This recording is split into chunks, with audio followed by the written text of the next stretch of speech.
So welcome to the Financial Planner Life Academies, and today for episode 2 I'm with Gee Foottit, who's one of the senior managers at the St James's Place Financial Advisor Academy, and we're going to take a deep dive into what it takes to be a financial advisor and how SJP will support you on your career journey. So Gee, thank you so much for joining me today. How are you? Very well, thank you. Thank you so much for having us. That's all right, no worries. I got here. A 4-hour journey. I'm sure you've probably got jet lag from getting up so early. Absolutely, but that's London. We're used to the casual Bristol life. So Gee, let's crack things off then. Let's talk about the St James's Place Academy. In your brochure itself, you talk about providing the qualifications, the skills and the experience that's needed and required to be a fantastic financial advisor. Today, it's all about taking a deep dive into how you guys do support new trainee financial advisors and how you support them on their journey to be up and running and potentially running their own partner practices. So first off though, for those that don't know, can you sort of give us an overview of what a financial advisor actually is, just to educate a few people, and also just to add on to that, why there is such a need now for financial advisors? Yeah, really good starting point, Sam. Thanks for asking the questions. So we'll try and keep it really simple for the viewers, because I know there'll be people here listening that have never understood what a financial advisor is before, and it's brand new to them, it's a new idea. So what does a financial advisor effectively do? And I like to, if I'm speaking to a recruit, speak to them about their personal circumstances. So how old are you? Not necessarily asking that on the first question, but in general terms, how old are you? What stage of life are you at? What's important to you right now? What things are you worried about? So a financial advisor's role is to really understand the person sitting in front of them, help them understand where they want their future to go and look like. So it's a bit of future pacing, helping them imagine into the future what they want their life to be like.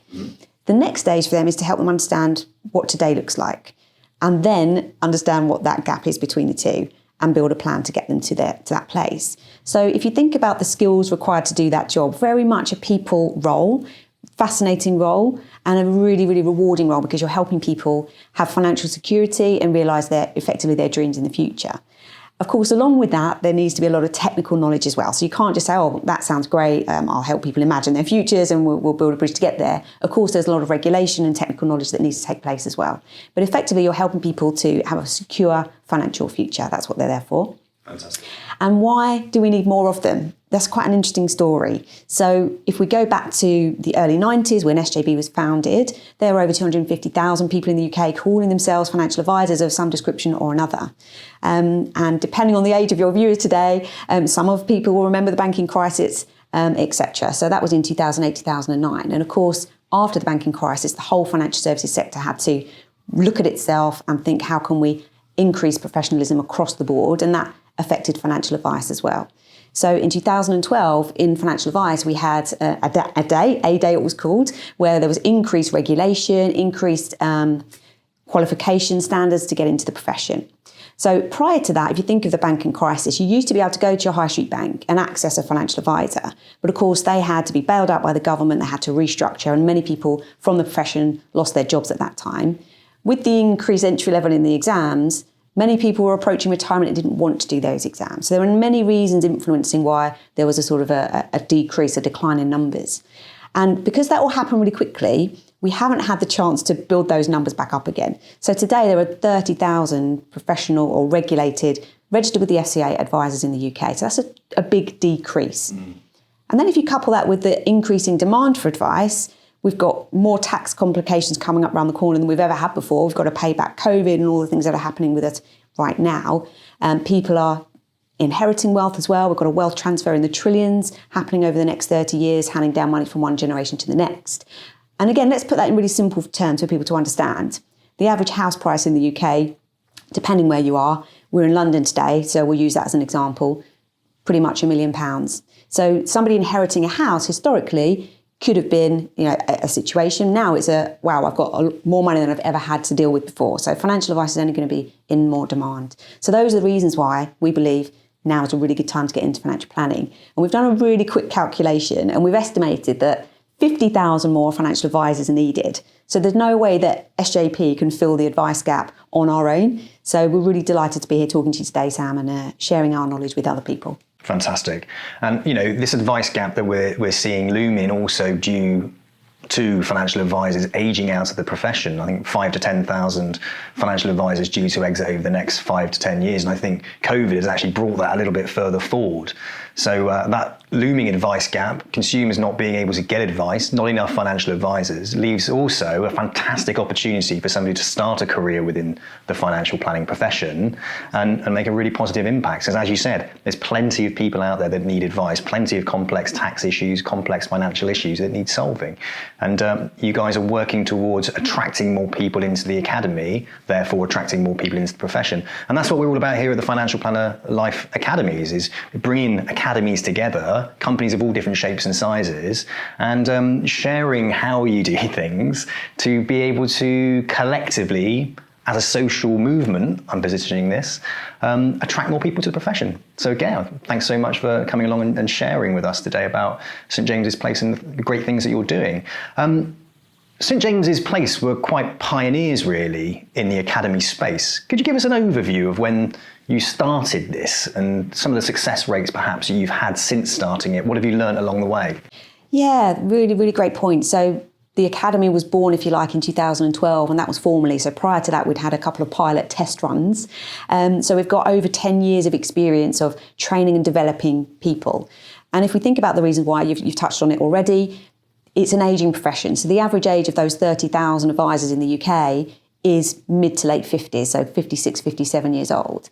Because we've had our Academy running for the last 10 years, we've brought our average age down within our partnership to 46, 47. So that's a real positive. And the average age of people joining our programme is 34. So hopefully we'll continue to have similar number of people retiring, similar number of people coming up through the ranks who may want to take on those clients. So that was really the foresight. And since then, we've really understood that actually this isn't just an SJP crisis, this is a UK issue that we need to deal with. So in respect of the St James's Place Academy, when did it start? So 2012, it formally launched. How many people have you had to go through the academy since it launched? Well over 1,000 and over 300 currently in training with us right now. Okay, so you have to be qualified to become a financial planner. And under the St James's Place Academy, you are supporting the new entrants to pass their qualifications to become level 4 qualified to give financial advice. So what's the qualification route that you have chosen at St James's Place Academy and why? So we've been working with the Chartered Insurance Institute since our academy began back in 2012. And for us, it's the most widely recognised body in the profession, but also we really like the modular approach that they have taken with the exams. So if I run through what that looks like, there are 6 exams that make up the qualification. The first exam is all about regulation and ethics of the industry, and then they'll go through the different topics or product types, if you like. So there's an exam on protection, there's an exam on taxation and trusts, there's a pensions exam, for example. So it's quite a modular approach, and I think it helps to focus the mind in that way when somebody's learning it for the first time. And do you find that the qualifications can take a long time to pass? Do you feel that people do need to have support when they go through their qualifications? For example, if I was thinking about becoming a financial advisor, maybe I was doing I'm a recruitment consultant, I'm working as a recruitment consultant. Do you think me doing my qualifications in my back bedroom within my spare time is going to be more difficult than, say, running through an academy where there's support in place to help me pass those qualifications? Yeah, I guess it really depends on your personal circumstances as what route might be best for you. I certainly passed my exams way back when I was working full time and, like you say, in your bedroom at the weekend or in the evenings. I didn't pass every exam first time doing it that method and studying on my own. So again, over the last 10 years, the structure of our programme has changed. So it used to be 6 months training, which would have been the qualifications and skills over the 6-month period. We've now separated the two out. So the qualifications form the first part of our training. A lot of that is technology enabled, but as well very much people focused with revision workshops and technical people available to answer your questions. And we've been using a new platform since January 2020, and we've since then had a 91% first-time pass rate on our exams. And that's against an industry average pass rate of about 55, 60%. So that's a significant increase in the pass rate by training with us. I guess the difference if you did come and train and do your exams with us is you're focusing on that full time for a short period. So For us, term one is exams. We focus on 3 exams in that time. So you've got an exam per month to go through. If you were studying part-time while you were working, it might take you a number of months to pass 1 exam. So it just depends on your personal circumstances, how fast you want to go, what your financial position is as well. Excellent. So a question I also have is that I've seen lots of second careerists come into financial planning, okay? More so than I see people that are graduating out of university and then going straight into a financial planner role. Why do you think the position of a financial planner suits a second careerist so well? There are probably a number of reasons. I think, first of all, general life experience and confidence really help, and having a network. And also, if you think about having a client, I always use, if I'm speaking to a recruit, as I said before, themselves as an example of who their clients might be. So thinking about themselves, what are your personal circumstances? What stage of life are you at? What financial concerns do you have? How much savings do you have on a personal level, etc. So then you can get a feel for, okay, I know other people typically around my age. As we grow up, we kind of keep friends around our own age. And if you've been working for a while, you'll have ex-colleagues and ex-peers that potentially might need your help with advice. So that often really helps.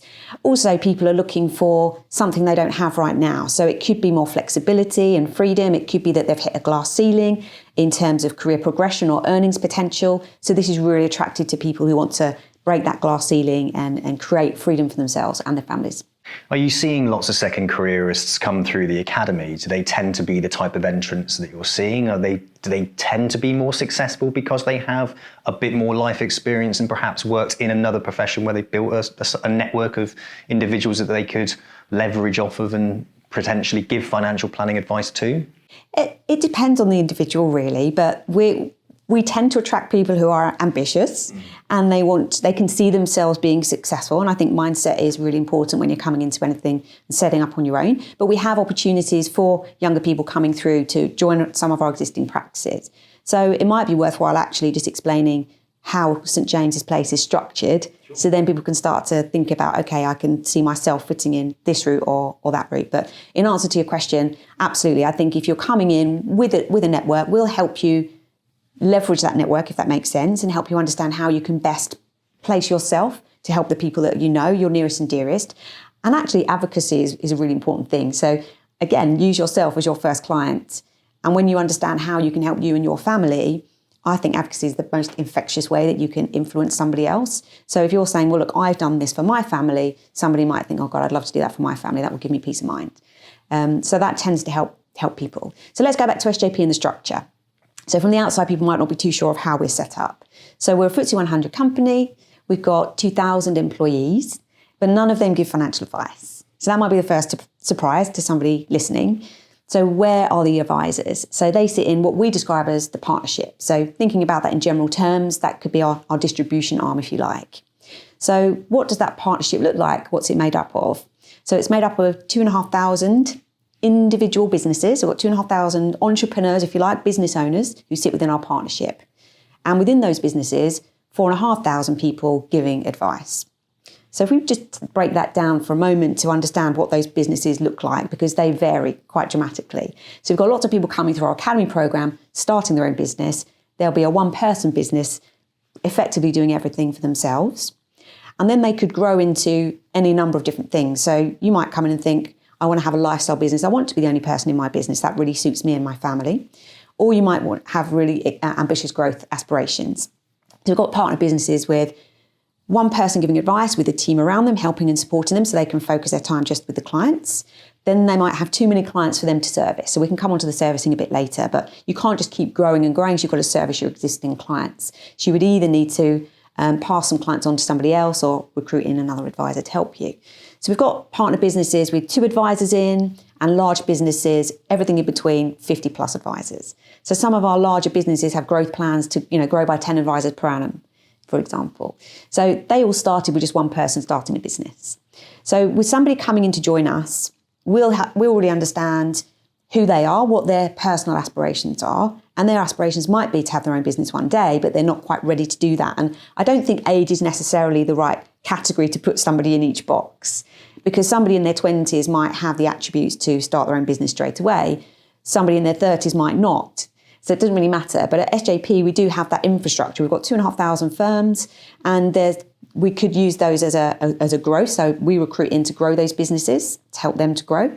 It could be a stepping stone for somebody. So they might say, well, actually, I really think I need to come and join a practice early on, learn how the profession works, maybe get some clients and share some clients with that person. And then later on, they can stepping stone out to run their own business. So I feel like we're fortunate to be able to offer a range of opportunities to people that come and speak to us. That's really good to hear, because there are people on completely different journeys in their career, and you're absolutely right. Some people are going to be ready to start their own business, others are not. And often I challenge individuals that come to me around exactly that, and lots of people are less confident that they can run their business. But from having a conversation with them, I'm like, well, you should definitely be running your business. I mean, Natasha Percy Baxter, yes, she came on my podcast, fantastic. And she went through the process, and she sat down with one of you guys, and very quickly you were like, oh my God, you're a superstar. You could absolutely run your own business. But for her, she wasn't sure about that, was she? Absolutely. And I think the other nice thing is, so we will go through with a recruit in a lot of detail to help, as you say, them really understand the opportunity that they bring themselves, and give them confidence in giving it a go if that's what they want to do. But the other thing that's really nice within SJP is there is that sort of safety net, if you like. And if they do give it a go and for whatever reason it isn't working as they expected, there are options to think about later on. So it could be, I need more help and more support, in which case we'll wrap that around that person. It could be, actually, I do want to join a practice, and we'll go and join a practice at that stage. So again, I think that gives somebody peace of mind and confidence that, this isn't signed in blood, this is the only choice I've got. It's very much, we back you, you back yourself. You've got every reason to be successful. Should the worst happen, there are these other options. And all that is going to be is a little sat-nav redirect, and you'll still get to the end result by the end of your career. When people come to me and they're interested in joining the financial planning profession, sometimes they're so used to having a salary. A lot of the academies aren't really geared towards providing somebody a salary. They don't want to employ financial advisors. They want advisors to come in and really run their own practices, their own businesses.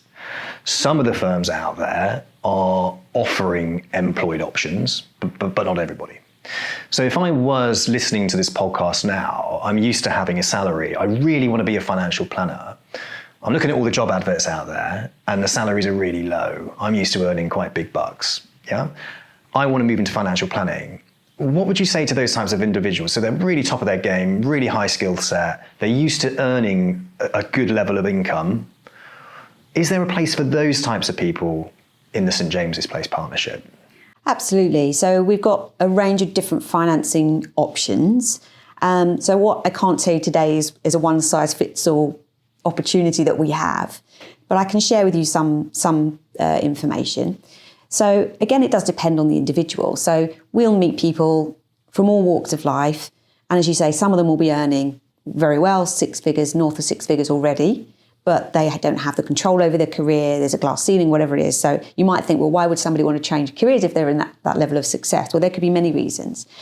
And then we'll have people who may be earning 40,000 and they're coming to see us. So the most common question we'll get asked is, how quickly can I earn what I'm earning now? And so the conversation, depending on who you're speaking to, the answer is going to be different. But how do we help them bridge that process? So first of all, there are options in terms of, do I study while I'm still working? Do I join SJP and I know that my study period is going to be really short if I do that? So those are some decisions that need to be made. We do provide funding for anyone starting their own business. So if you were to come and join, and we did obviously a lot of work with you to make sure that we thought that was the right thing for you, we would pay you £1,000 per month over that 3-month period while you're doing your studying. The next 3 months is the skills, and we will pay you £2,000 per month over that time period as well. So that is non-refundable. Again, if you're starting a business, once you're out there seeing clients, we know that in the early stages, you've got to build that momentum and consistency in terms of fee revenue coming through. So you might need to have some kind of cash flow going on. So what we offer to people starting their own business is, internally we call it a working capital allowance. Effectively, it's a business loan, and they can manage that. They can draw down as much or as little as available as they need to. And that is repayable over time, but there's no set time to pay it back. It's very flexible. So again, if there were no fees coming through the door in a particular month, then there's no payment to make that month to SJP. So we found that works really well for business owners. If somebody's coming through and they are going to be an advisor and they're going to join an existing practice, typically those conversations will be had with the practice. So the practice might say, yes, we can support you financially while you're doing your exams, while you're studying, etc. And that can vary. And so we really like to understand the person in front of us, what their financial requirements and needs are, and then try and match them with a practice that can support them to that level. And that's something that you would do prior to them even joining the academy. Absolutely. Anyway? Yeah, all of that process happens up front in our onboarding, selection, interview process, whatever you want to call it, application process, Application, interview process, the things that drive people to complete and utter anxiety and Yeah, worry. I know. It's like these words are a little bit scary, aren't they? So I didn't want to make it sound like that, but a lot of work's done up front to get to know the individual who's sitting in front of us and really understanding who they are and making sure that they are taking the right path for them. So we've got lots of different options in terms of avenues to go down. So there is an interview process involved, there's a screening process involved, but it's about you getting to know that person, challenging them, ensuring that they are making the right decision. Do you do enough to try and put them off as well? Is that the sort of thing that you do, just to make sure 100% that financial planning is the right route for them based on what they really want from their future career? Absolutely. So we do a lot of work with them around their own personal why. Why are you going to do this? This isn't easy. And as you say, if you're actually coming from a well-paid role, you are going to have a reduction in earnings. So making sure they fully understand that and doing a bit of a cash flow forecast with them and making sure they're comfortable, but also involving their family. So if somebody's the main breadwinner coming through this process, we've got to make sure that everybody's happy with what they're doing. Other people are coming through the process where there's another person, the main breadwinner, and therefore there's less pressure, if you like, on that person. So again, it's just understanding the personal circumstances. So let's just demystify the selection process, because someone might be listening to this podcast now and thinking, I really would like to find out more about the St James's Place Academy and become a financial advisor, but I don't want to enter the interview process. It seems too formal.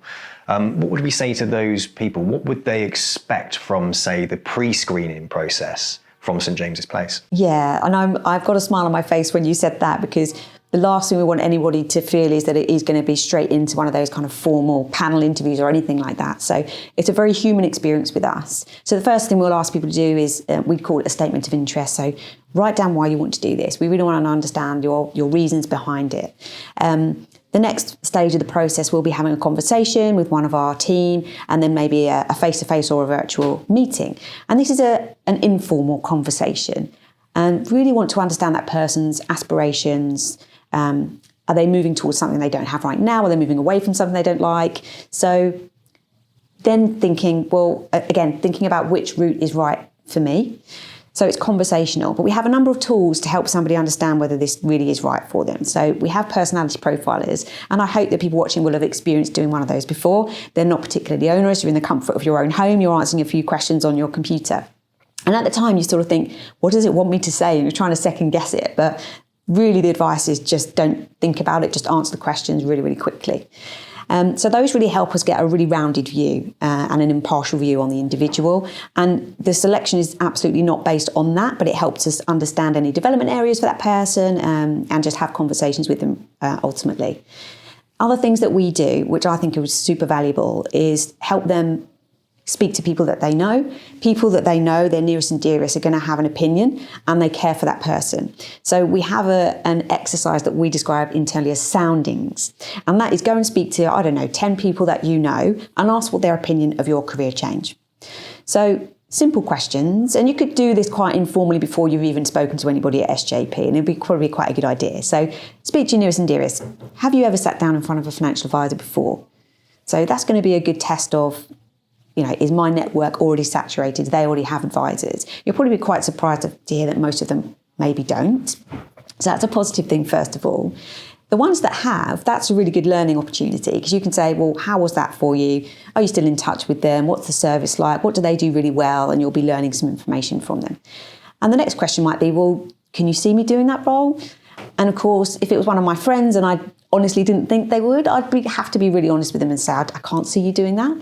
So getting that 360 view from other people, it's not just SJP saying, yeah, we want to recruit you, and people saying, yes, you can do this. You've got to get those honest opinions and a rounded opinion.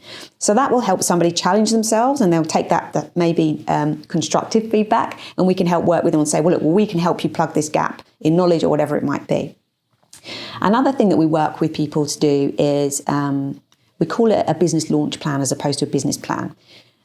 And that's, we hope, makes it sound a little bit less onerous than saying write a business plan, because 90% of the people that come to us have never written a business plan before. And certainly probably 99% of people have never written in this context to run a financial planning business. So in order to help with that, we've got sort of templates, if you like, some ideas, things for them to start thinking about. And I think once they've been through that process for themselves, you were saying earlier, it's suddenly their confidence levels skyrocket. They suddenly realise, actually, I have got all of these tools and people around me that are going to help me, and SJP are going to help me too. I've got the backing of a FTSE 100 company, so hopefully things are going to be okay. So those are parts of the journey in terms of before you even get into joining the academy. Which I absolutely love. I mean, pre-screening somebody that thorough, it's not only beneficial to the company itself who's hiring that person to make sure they're hiring the right person, but it just shows that you care about that applicant's decision. Yeah, well, look, we invest about £60,000 per person coming through our training. So, of course, there's a cost implication to us. But we know that this person's decision is a massive life-changing decision. So, actually, it being right for them is far more important. And not only for them, but for their family as well. Exactly, everybody involved. There's probably lots of anxieties that come up for, I've got a young daughter, my wife, if I turned around all of a sudden and said, look, I'm having a career change. She'd probably say, go for it. No, but at the same time, she'd be like, well, how are we going to pay the bills? We just bought a house, Sam. So, how does that work? So I really like the fact that you go very thorough on that pre-screening to determine they're making the right decision. But what I also love about it is you put some tools in place to help them uncover and discover, is it the right thing for them? Because we have these ideas about starting our own businesses, but do we ever sit down and go through a formulated structure? And things like writing a business plan, often we think, oh my God, I've got to write a business plan. That's 10, 12, 15 pages of what a bank wants to see. And actually, it's not like that at all, is it? It's just bringing to light some of the things that you're going to do and what you think is a good idea. And having somebody there to encourage you to bring that to the surface, or to give you some perspective and challenge you on your thinking. Absolutely. Because more often than not, when you bring those thoughts out into the light, they're either not as bad as you think, or there are certainly thoughts that can be expressed and built upon, and you guys do a good job of doing that. Yeah, and just to, again, let's make it really simple for people to understand so they can start to think, okay, yeah, I can do that. First of all, you're going to have a recruitment manager working with you the whole way through that they'll work with you on all of these ideas I've just mentioned, and there is an interview stage at the end. We've got selection managers who are impartial, who haven't been working with this person for X number of weeks or however long it takes to make the final decisions. But there's so much help and preparation to help get you to that point. So, Gee, diversity and inclusivity is such a big thing at the moment. The financial planning profession has a distinct lack of female financial advisors, for example. What are SJP doing about that, and how are you making this process massively inclusive for everybody? Yeah, I'm glad you asked. It's something I'm personally really, really passionate about, Sam. So we work with a lot of, we call them affinity partnerships. So how can we engage with people who are actively looking for a career change for one reason or another? And that could be things like professional sports, where they retire younger than most people from that profession. It could be the military. Often people work in the military for X number of years and then they're looking for something else. Settling down with their families, for example, want to move around less. And another real key area for us, which addresses the problem, is women returning from having a career break. So we've got affinity partners that give us access to audiences of people who are, really want to progress in their career. They want to earn what they were earning before, but they might have a family now and they're looking for something that might be a bit more flexible. And this is a really good opportunity for those people, and we tend to have real great success when we do events in that space. So what else are we doing? So trying our hardest to make sure that all of our events are inclusive. So our lineup of speakers show a broad spectrum of people from different backgrounds as well as gender. So doing a lot of work here really, and yeah, hope that today's video will help attract a few more women as well as men to our profession. Financial planning is a profession that's open to everybody. Historically, the vision of the financial advisor tended to be a male, didn't it? You know, of a certain age. You know, that's been knocking about the profession for a while. It's very rare that you'd see somebody of a different ethnic backgrounds even within the financial planning profession. As I'm sort of outwardly looking out in my job now, we're seeing more and more diversity across the profession. So St James's Place are 100% obviously behind that. This is an academy that's open to everybody. Anybody can apply? Yeah, and again, if we go back to the gender as well as everything else, we used to have locations, and that used to limit people accessing the training. So we had 4 locations across the UK, and the training used to be intensive 6 months. So if you didn't live geographically close to it, it was difficult to come along. And that was especially, we found, for women, if they were sort of more of the caregivers, and that's a generalistic comment, but in general, more of the caregivers. So now we've got a locationless programme. The first 3 months there's quite a lot of virtual, but if there is in-person training, it's very much across our 22 locations around the country. So therefore, geographically, it should be accessible to everybody. And of course, you have to go there much less frequently than you used to. So taking those barriers away means that our people joining the programme has increased. So since inception, we've averaged 26% people being appointed from the programme who are women. And last year, 32% of women joined the programme. People joined the programme were women because of that locationless. Fantastic. So it makes it accessible to everybody. Accessible to everyone, yeah. So, Gee, that sounds fantastic. Everything building up to actually joining the academy is in place to make sure that any individual that wants to become a financial advisor isn't going through a strenuous process to make it difficult for them. It's about helping them make the right decision and the right career choice. So I think that's fantastic. And it's open to everybody, which is great. Yeah, absolutely. Great to hear. Okay, so before we get stuck into the actual academies itself and what it is you're doing and the process and the structure of it, the timescales, what someone should expect once they've actually joined the academy, can you just give us a little bit of an overview of the culture of St James's Place? What should somebody expect if they join St James's Place? Yeah, that's a really good question. So the first thing I'll mention is we call it the spirit of the partnership. And I think that shines through in our academy programme, because everybody that joins the programme is assigned a mentor, and that is somebody effectively giving back. So of those 2,500 business owners, we have people mentoring the people coming through our programme. So we have a culture wheel. We call it the wheel because it's in a circle diagram. So there are 3 spokes to that wheel. So the first one is doing the right thing. Of course, we're in financial advice, so that's really, really important. It has to be the very, very veins of everything that we do. Being the best version of yourself. So that's showing up every day, being resilient, but also educating yourself and being the very best person that you could possibly be, and encouraging that. And then finally, long-term relationships. So that's internally as an employee, I invest in my long-term relationships with everybody that I work with. But from a financial advisor and client perspective, that really is the most important thing, and that's what helps our business to grow. Fantastic. So you've got me. I've gone through the process, the application stage. I've met with you guys. You've quizzed me on my business plan. You've helped me develop myself to understand the position of a financial planner, and I really want to go for it. We've established also that there's possibly employed options. I could even go and run my own partner practice if I wanted to. So we've gone through that process, and hopefully at this point I've made a decision. And now I want to join the Financial Advisor Academy. So let's have a deep dive into the actual academy itself, and let's look at things like, how is it structured, timescales, and what should I expect from actually going through the Advisor Academy at St James's Place? So we have relaunched the Academy programme in 2021, late 2021. So that was following a period of obviously transition through COVID and using technology a lot more. So we took that as an opportunity to redesign the programme using our 10 years of experience and keeping the best parts of all of that. So we didn't want it to just be a virtual academy. We're a people business. We're our client facing, and those meetings, where possible, need to be in person with our clients. So our training needs to be in person too.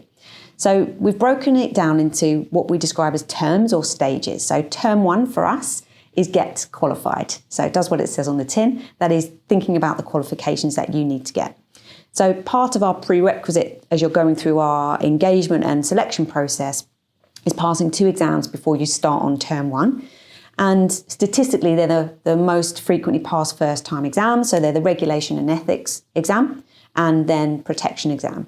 And the reason they're most passed first time is the subject. So most people have experienced, well, depending on their age, but often people have experienced getting a mortgage, some life cover, etc. So having lived through that experience makes the reading more understandable as opposed to the more complicated ones like tax and trusts. So during that first 3 terms, you've got access to our online portal, which gives you past exam papers, test your knowledge, etc., as well as frequent drop-ins and focus groups. And prior to every exam, there'll be exam cram days, etc., just to make sure you're really focused and really prepared. And as I said before, we've had a really strong success rate since we've been implementing this process. 91% first-time pass rates on those 3 exams that people are sitting in term 1. So we're really happy with that. Fantastic. So for me then, I want to join the academy, but I've got to pass 2 exams before I can actually start the academy? Or is those 2 exams inclusive within, are they part of term 1? They're not. So term 1 is RO 2, 3 and 4. Right. So yeah, they are prerequisite to starting the programme, Okay. but not starting engaging with us and having a conversation. Okay. So let's say we were speaking, you've gone through the selection process, you're selected, we think you're going to be great. Yep. There might be a period of a month or 2 months before you're actually going to join us. You'd have to get those exams under your belt.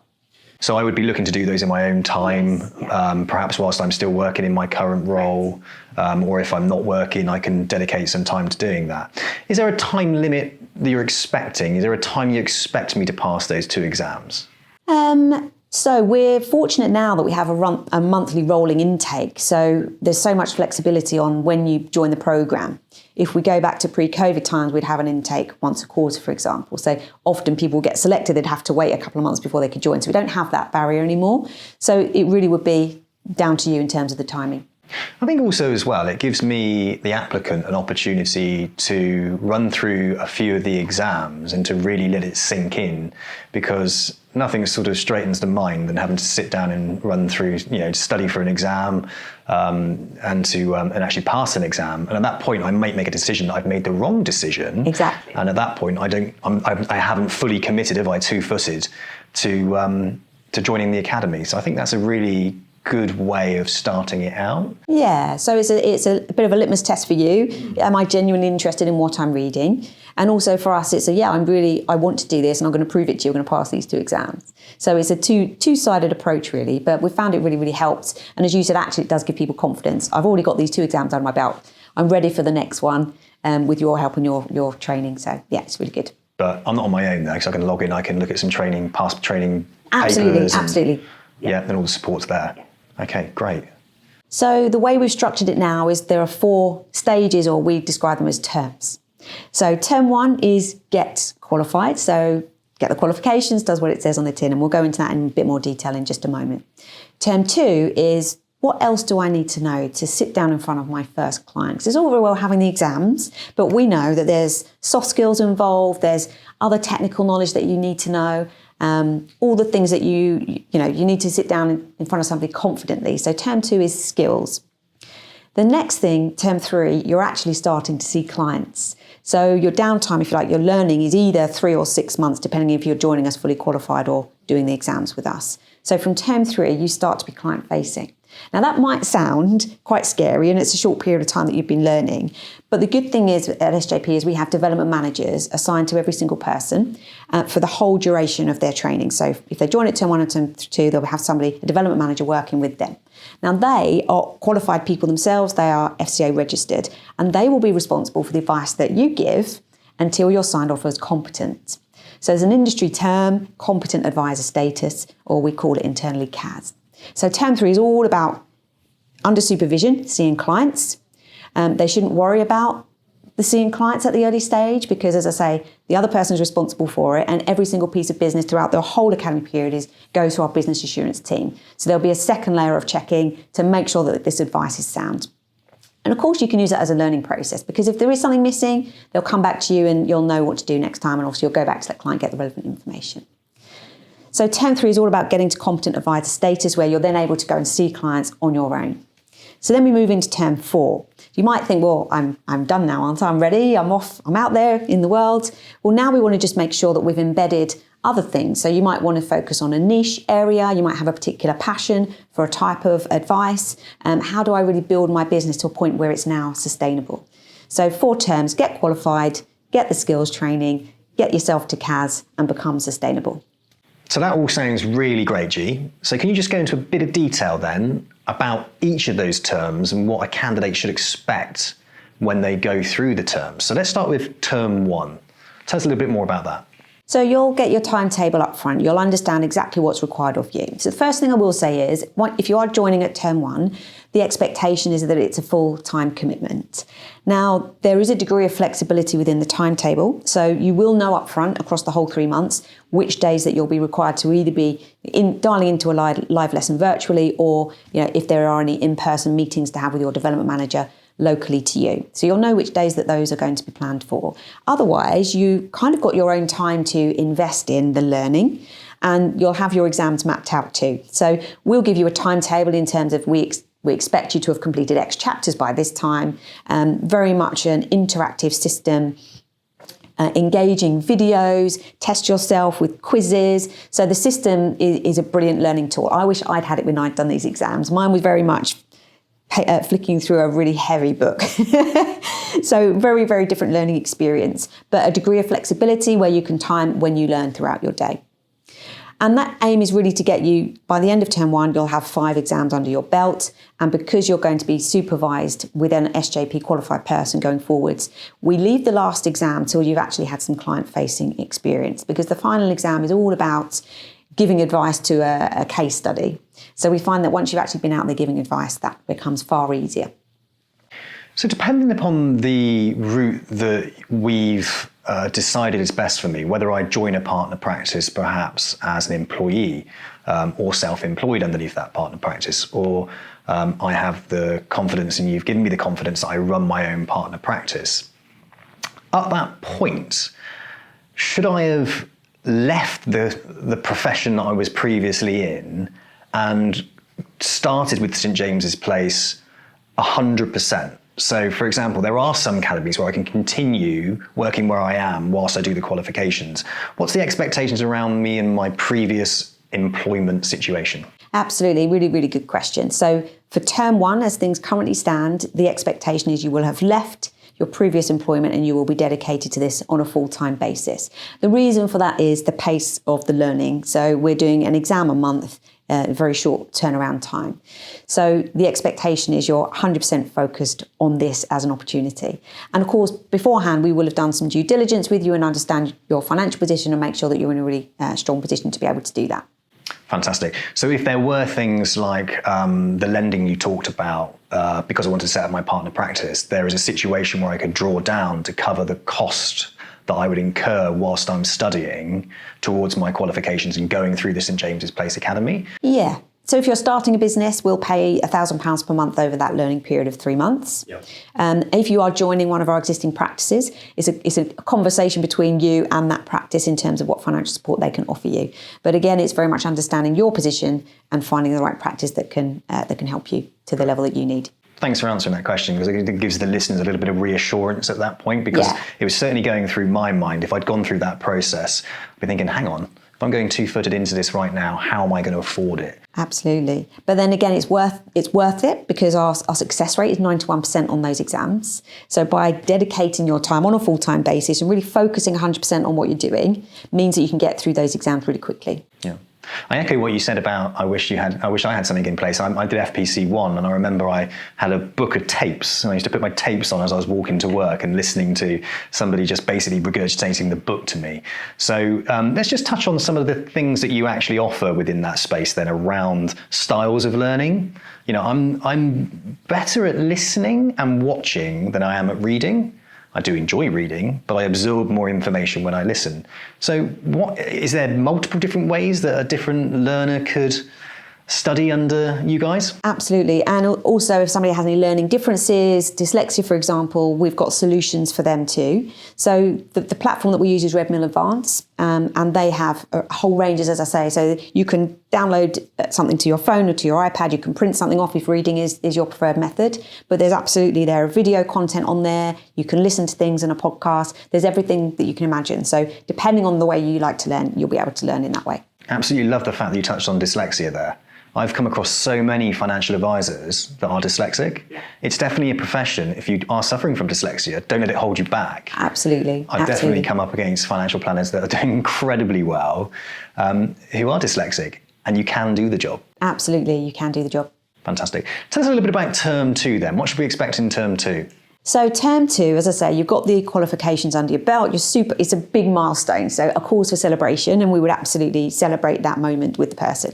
But the next stage is, how do I sit down in front of a client in 3 months' time? Now, that might feel quite terrifying at the beginning of term 2, but obviously we've got a program for them to get to the point where they're now really looking forward to sitting down in front of their first client. So all the skills and knowledge that they need, building on the technical knowledge they've just learned in the textbook. So it's a people industry. You need to sit in front of a client and ask them really personal questions, and they need to feel comfortable answering those questions with you. So building rapport, building trust quickly is an art, it's a skill. Some people have it naturally, others need a little bit of practice. So this is all about understanding how that works, but also because we're highly regulated, there are things that you need to say in the meeting up front. So you need to tell them your status, you need to go through, we call it a fact find, so there's a questionnaire to understand all the different areas of somebody's life before you can give them advice. So there's a way that you can do that. Now, the worst thing I can imagine is sitting in front of somebody doing a form-filling exercise. It wouldn't be particularly inspiring. So we want to make sure that this is a really engaging experience for the clients. But also, as I say, the regulations are important. So one of the things we've invested in for term 2 are some headsets, VR headsets. So I think this is groundbreaking in the UK. I'm not sure if anyone else has got them just yet. So we're excited that we've got them first. But actually, doing a role play to somebody might sound terrifying. Sorry, you're going to do a role play with me. You haven't done that since I was at school or whenever. So these headsets actually give you confidence and build your confidence prior to doing the practice role play with your development manager. So there are 53,000 different outcomes possible. So you can never get through them all. So every time you use it, you're going to get a different client experience. And we found that that's working really, really well. So again, practice in the safety of your own home at a time that suits you. The more of that you're doing, the more confident you're going to be in real life. Other learning is very much Netflix style, modular. So we've got an in-house app where we've got different modules based on all the different subjects. So again, you've learned from the textbooks about pensions. Well, now you need to bring that to life with a client, because a client might not understand the intricacies that you've just learned in the textbook. So how do I, again, make that engaging with the client and for them to understand the importance of it? So term 2 is very much skills-based, using technology paired with real life experience. The other thing that everybody gets in the academy is a mentor. So if you're joining an existing practice, you'll be mentored by the business owner or a very senior partner within advisor within that business. But if you're starting your own business, we don't want you to miss out on that. So we give you, as I say, the spirit of the partnership. We've got mentors from around the business who help everybody coming through our academy program who are starting a business will have a mentor. And the program's structured in term 2 to have 1 day a week shadowing that person. So depending on what's in that person's diary, it could be some back office work, it could be, something team and motivating, it could be client acquisition. And what we hope they'll do is a lot of shadowing with their clients. Because what we found from historic academies is the more somebody observes somebody doing the job in real life, the faster they learn and the more confidence they build. So we've built that into term 2 to make sure they're getting real world experience with somebody who's already an expert at this job in front of a client. So job shadowing that individual whilst they go out and actually sit down with their clients and seeing how it's done, because you can learn so much via a role play. Exactly. But real world experience trumps it every single time. Absolutely. And the mentor isn't just there to be shadowed. They're there to help them with any kind of question that they might have in addition to their development manager. So there can be a really good sounding board, helping them build confidence, giving them ideas, client sharing sometimes. There are all sorts of things that happen in those mentor relationships. They're really valuable. One of the things I've picked up from that is process is interactive. Yeah. I love the fact that you're using the Oculus Quest 2 headsets. I think that's such a revolutionary way to do training. Did you say there was 53,000 outcomes? Yes. That's amazing. So I could sit there at home, pop the headset on, and I could just sit there and just do some role plays, go through different scenarios. And what's genius about the way we've designed them is that you put the headset on, you're the financial advisor, there's a client in front of you, you choose which questions you ask, they'll give you answers, and of course 53 different outcomes is never going to be the same meeting. But the genius part of the headsets is you then get to watch from the client's perspective. So you can replay that back as the client. And you might have thought, oh, why did that client answer? Well, it seemed a bit moody when he answered that one. So then you get to sit in their shoes and think, oh God, actually, yeah, maybe that question wasn't appropriate right then. So as an example, I've given it a test run, and in the role play I kept asking about this person's like family, and this person didn't have much time, they wanted to get out of there, like get on with the meeting. So you're just really understanding what a real life scenario might look and feel like. That's fantastic. That's definitely revolutionary. I've not come across that. I'd love to see that in the recruitment world as well. Yeah. Because there are so many different scenarios, and I love the fact that you can pick up on certain triggers as well. What a fantastically forward-thinking way to train. I think people would find that super, super interesting. What's the feedback on that so far? Been fantastic so far. And as I say, we can definitely see a step change in people's confidence when they come to do the real in-person role plays. And that again gives them confidence when they're going to be in front of a client. So yeah, it's been fantastic. Talking to people face to face, you'd assume that somebody would feel comfortable with that when they've decided to choose a job which is client facing. But do you often get people that come through the academy that have very minimal client facing experience, and actually they kind of quite uncomfortable or maybe not as confident about the face-to-face side? And do you feel that when they go through this academy term 2, that you see an evolution of their confidence when it comes to client-facing work? Definitely. And even the ones that come through with a lot of client-facing experience, again, there's that extra layer of regulation that they need to incorporate into their conversations, and that can be daunting. So yeah, it's definitely a steep learning curve for people, but they're coming out the other side feeling ready to sit down in front of clients in term 3. That's a really interesting point. So somebody who perhaps is in a job where they have to be very careful what they do all the time, maybe they're not client facing, but they have to follow process accordingly, all of a sudden learn the skills of face-to-face, bring that across into face-to-face, and because of the regulatory side of it, become super great at actually constructing a conversation that ensures that they're not misleading any clients in either way. However, somebody coming from an environment where there is no regulation, but they're brilliant salespeople, for example, suddenly need to sharpen their, fantastic. That's a really great way of doing it. Yeah, I love the VR side. So I'm definitely going to take a look at that. So after this, I can have a little go? Absolutely. Fantastic. Okay, brilliant. So let's talk a little bit about term 3 then. So term 3 is all about getting out there, seeing your first client. So you're probably very excited at this stage, but also nervous. But we'll have done a lot of work. We'll revisit that business launch plan that you wrote prior to joining, all the way through term 1 and term 2. We're touching upon that, making sure we're building your awareness around what's required. So now that plan starts to be put into place. And the whole purpose of that plan is less sort of financially forecasting. It's more about making sure they're in the right mindset to be active. The more active somebody is, the faster they're going to progress. And they really are the only barrier to their own success. So just being confident, getting out there, speaking to their network, going networking and meeting new people, whatever it is that they've got in their plan that we've helped them to develop, now's the time to get out there and do it. So we find that in the soundings, people are speaking to people that they know, whether they have a financial advisor or not, asking them at that point, look, when I get to the stage where I'm ready to start seeing clients, I'm going to be really nervous. Do you mind if I practice on you? That's a really gentle and warm approach to somebody. They're going to sit in front of you. You're going to talk to them as if they are a client. You might actually uncover a need and they might go ahead with it. But if they don't, that's a genuine client meeting that you have been observed on and you'll have got feedback on. So that's a real positive. And then finally in term 3, thinking about commercial skills. So not only tapping into your personal network, but how else can I find lines of supply? So thinking about professional connections perhaps, solicitors, accountancy firms in the local area that might be a really good source of introductions. And what else do I need to do to make sure that I am keeping the lights on and I've got a commercial mindset while I'm running my business? I really like that touch on it as well, because not something that I've come across in some of the academies that are out there. It tends to be something that's sort of brought in at a later stage in somebody's career journey. But in fact, it's like one of the questions that come up a lot with individuals that are wanting to become financial planners, which is how do I actually go and find clients outside of my immediate network? And you hear about the connections between accountancy firms and solicitors. But I think also as well, I'm speaking to financial advisors of being really entrepreneurial from a commercial perspective.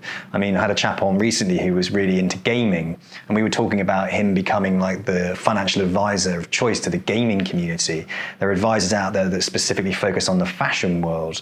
There are people that focus on YouTubers, Instagrammers. There's lots of these different niches, footballers, rugby players. Absolutely. So do you go into detail about those sort of commercials, or is it just the traditional solicitors and accountants, not to make that sound like a bad thing? But no, absolutely. We would encourage them to be creative in their thinking here and actually tapping into who they are and the things that they like to do themselves, because the more fun your job is, the more it doesn't feel like work, the more successful you're going to be. So if we have a professional sports person joining us, of course, their network's going to be in that area. I can think of lots of examples of people that have joined us and end up having a niche in the area that they've left because they understand that world. So it could be, high profile advertising, stressful production people. It could be military people. It could be anything. But actually, there's that real connection and bond with them in the first place and understanding of the challenges that they have. And therefore, they do really, really well. I'd encourage anybody right now listening to this podcast who are thinking about becoming a financial planner, think about where can I be a key person of influence within a community. And do I enjoy that community? Do I know things about it? Do I know the pressures and the stresses that they're under? Do I know what it's like to be a footballer who has to retire early, perhaps due to injury or whatever it might well be? And how has that impacted my life because I was an ex-professional footballer or something along those lines? So I definitely encourage anybody who's listening to this podcast now to really kind of think, where could I be a key person of influence? Well, commercially, who could I give advice to? And secondly, how could I market myself? How could I enjoy doing it? Exactly. I like it. Great. And how about term 4 then? Take us through that. So term 4, you've reached competent advisor status, which means you're able to go and see clients without being supervised. You're effectively a fully fledged financial advisor now, but we don't leave you at this point. We very much want to keep the highest level of support around you until you've reached where you feel and we feel that you're running a sustainable business and you have a sustainable business model. So in terms of the online learning, the box sets, they become much more elective. You choose to do them at a time that suits you rather than them being prescribed to you. So that's the first thing. And then the second thing, again, is building on those commercial skills, building up, making sure you're highly active and doing all the right things in terms of mindset, activity, and then the success will come. But what we don't want to do is get you to the point where, I'm now fully fledged financial advisor, I don't need to be supervised anymore, and then leave you drifting off on your own. And we all know that these milestones are great and they should be celebrated, but they also open up a brand new challenge. So it's making sure they've got all of the support wrapped around them continually until they're at a point where we all believe that they're sustainable. Well, that's really great to hear because, just because somebody's gone through a process, got their qualifications, sat down with a few clients, doesn't mean that they are 100% confident. I think we all need that ongoing development and support. You mentioned there that you've got the support from mentors and you've got the academy development managers. So they continue on with me at stage 4, do they? Absolutely. So they'll be working with you from the day you join to right up to the end of stage 4. So let's go talk about the difference between them then. So a mentor will be somebody who's doing the role. So they're already an advisor within the SJP community, either in the practice that you're within, if you're in a practice, or they'll have their own business if you're starting your own business. And we think that's really important because, again, it's the commercial skills, it's the running the business side of things that you're going to really get the value from by having the mentor. And then the academy development manager are holding your hand through getting the exams, the skills. Probably term 2 is going to be probably the most challenging for you if you're new to the industry. And then term 3, they're responsible for the advice you give until you're a competent advisor. Now you are competent and you don't need their help in the client meeting. They're there to sense check. They're there to check your work sporadically. They're there to guide and support you, to coach you, keep your mindset on the right track, whatever it is that you need. It could be sharpening skills in one area or another. It's just keep learning, keep sharpening your tools and making sure that you're becoming the very best advisor that you could possibly be. Fantastic. So, for example, if I was underneath a partner practice employed, not only would I have the support of the business, and the mentor might be wrapped up within that, But if I'm running my own business, I've got both of it. I don't lose out to that at all. I've still Absolutely. got that access and support available to me to give me that confidence, because at that point is probably when you need it the most. Okay, excellent, great. Well, that sounds really comprehensive. I'd like to know, how long does that take? Is there an expectation of me going from term 1 to term 4? Is there a time expectation on that? Yeah, so it's quite led by the individual, and everybody moves at different speeds for different reasons. But we've got a sort of a time expectation on each one. So term 1 is a set 3 months where you're doing your exams. Term 2, the skills, there's a lot of information we need to exchange. So again, another 3 months. So the downtime, if you're getting the qualification with us, is 6 months. If you're already qualified, it's 3 months. When we get into term 2, so getting to CAS, we say that can take between 3 and 6 months. You might come in, Sam, and say, well, I've got my already got my diary fully booked with X number of meetings, and you get to CAS really quickly.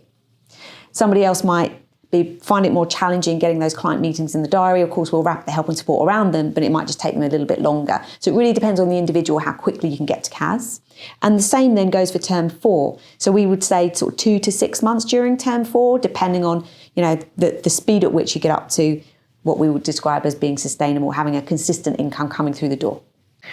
What's interesting there about competent advisor status, there's a specific amount of meetings that you need to have on a face-to-face basis. And you would be working with me anyway to establish what my connections and network looks like. And that would really also happen very early on. And that would determine whether or not setting up my own partner practice or going underneath an existing partner practice would be the best route for me.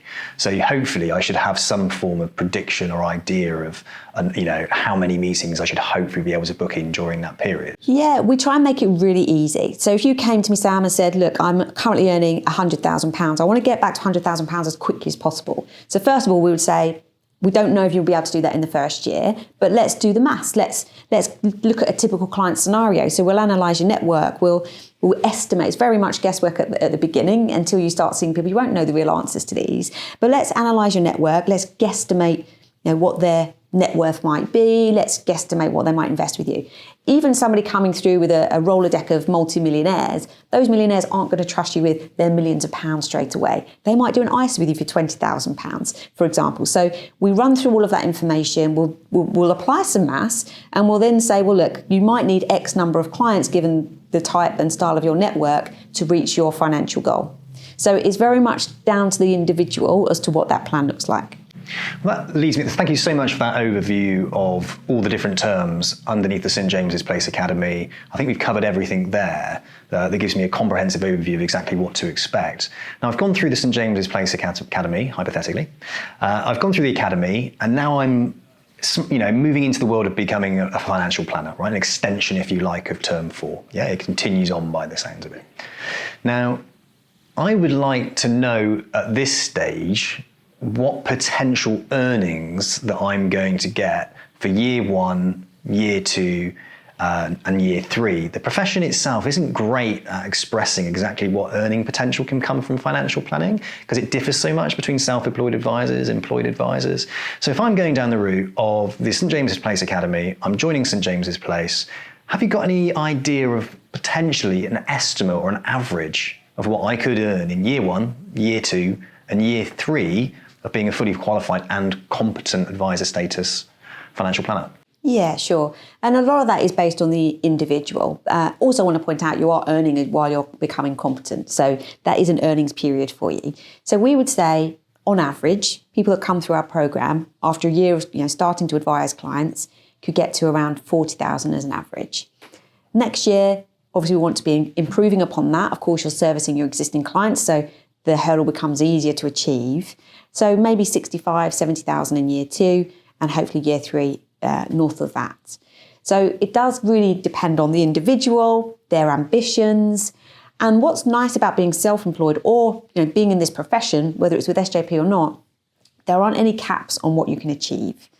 And that sounds a little bit cheesy, and I don't like saying it necessarily, but there really aren't. So I mentioned before what the partnership looks like. There are businesses with one person giving advice. There are businesses with 50 plus people giving advice, or they all started with one person with ambition.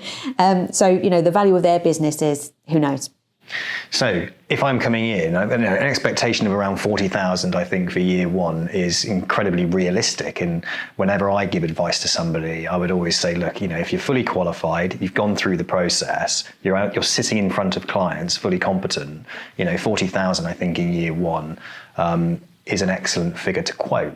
And you're absolutely right. As time progresses on and an individual starts building relationships with their existing clients, getting referrals, working on the commercial side with introducers, that can grow over that period of time. So the figures that you've given there, I think, are fantastic and reflective of what the wider financial planning earnings look like. So thanks for that. Now, I've spent some time, let's hypothetically again, Sam, the financial advisor, I've spent some time at St. James's Place. I've gone through the academy, year one, year two, year three. I'm absolutely loving it, okay? But it gets to a point in my career where I think I've had enough. So what does St. James's Place do for me in that respect then? So I've gone through the process, I've been a financial advisor, and now I'm thinking about leaving the profession. What can happen?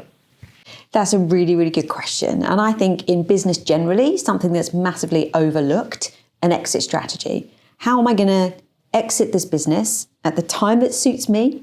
I want to get a fair price for my business. And especially when you're in a service-led business, I want to hand this over to somebody who I know is going to look after my clients. So those will be the three things on somebody's mind when they want to exit.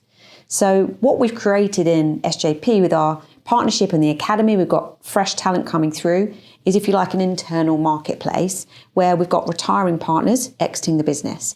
Now, the beauty of the model is they don't have to fully retire. They could partially retire. They could keep their top tier clients, remain friends with them for a long period and work part-time, having sold the majority of their clients to somebody else. Or you get full, people retiring and moving on.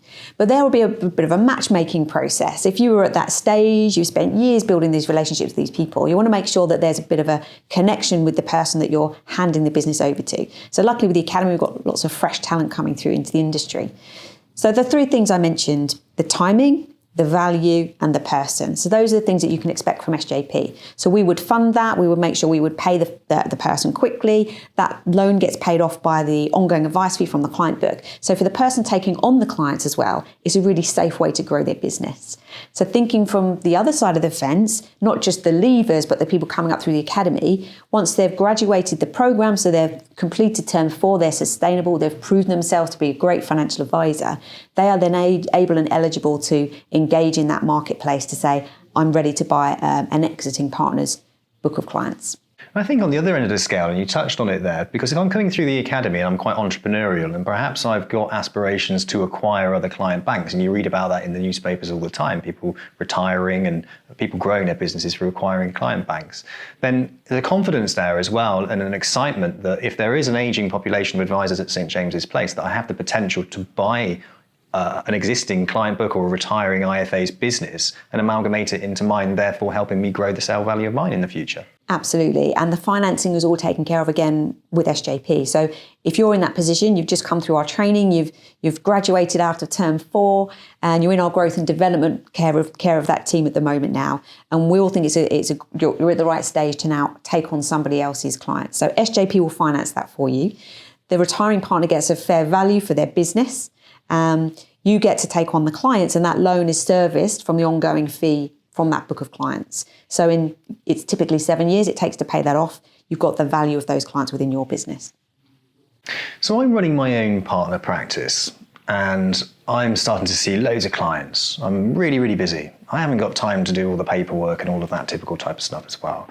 Is there any support available to me as a partner within St. James's Place to help me push my business forward and to reduce perhaps some of those lower value tasks?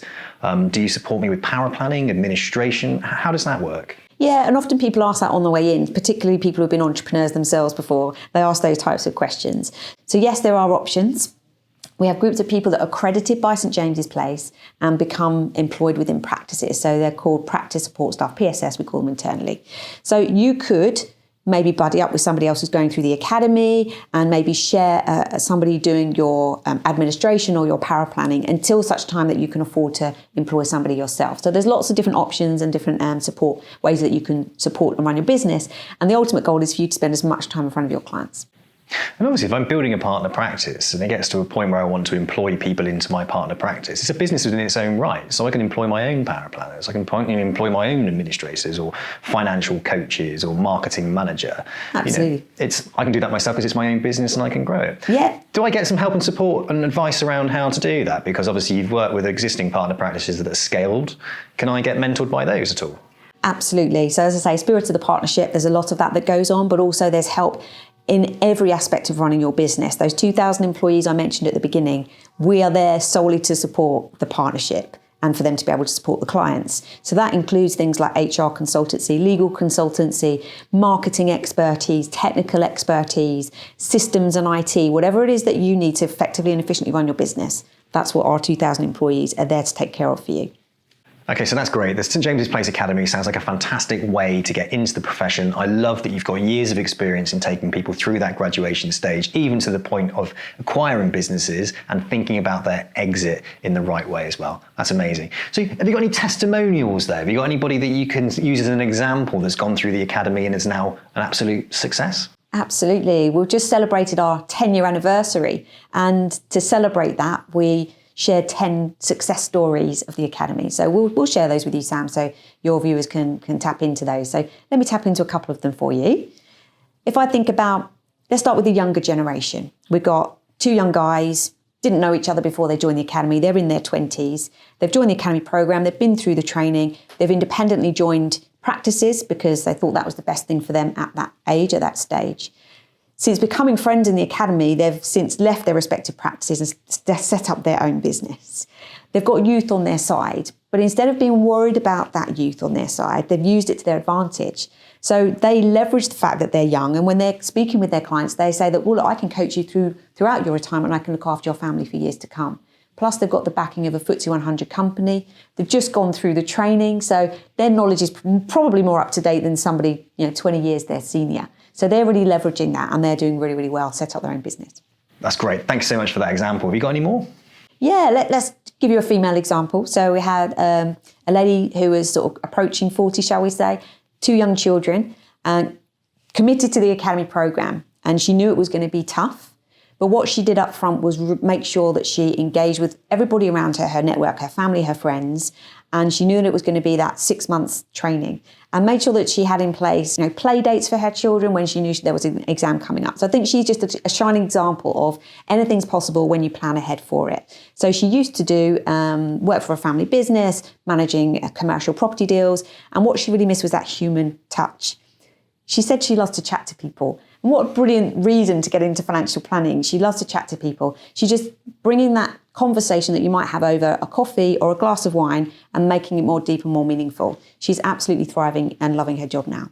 I love that example. I recently had somebody that reached out to me on LinkedIn, and she wanted me to connect her with some female financial planners that had gone through the process of studying and becoming an advisor, whilst having a young child. She had an 8-month-old. So I put it out on LinkedIn. It had such a huge response, and lots of female financial planners reached out, and male financial planners actually, reached out to offer their support. So that example, and an example of the support that St James's Place put in place to help somebody at that stage of their life is great, fully inclusive again. And it isn't restricting somebody's ability to progress their career. So I think that's a fantastic example. Thank you so much for sharing those testimonials. What we're going to do anyway is pop some of those testimonials on the Financial Planner Life Academies page. St James's Place Academy have their own page on there. And this is exactly where anybody who's listening can watch the full video. They can watch some social media snippets, but there's loads of content on there where they can dig deeper and deeper and deeper into what the St James's Place Academy is about. And then at that stage, if they want to join the Academy, or at least go through the selection process, the exploratory process, there'll be a simple one-click application, and we'll help administer that and get them through talking to you guys there at St James's Place, Gee. Fantastic. Thank you. Thank you for your time today. Thank you. It's been really, really good fun. Pleasure.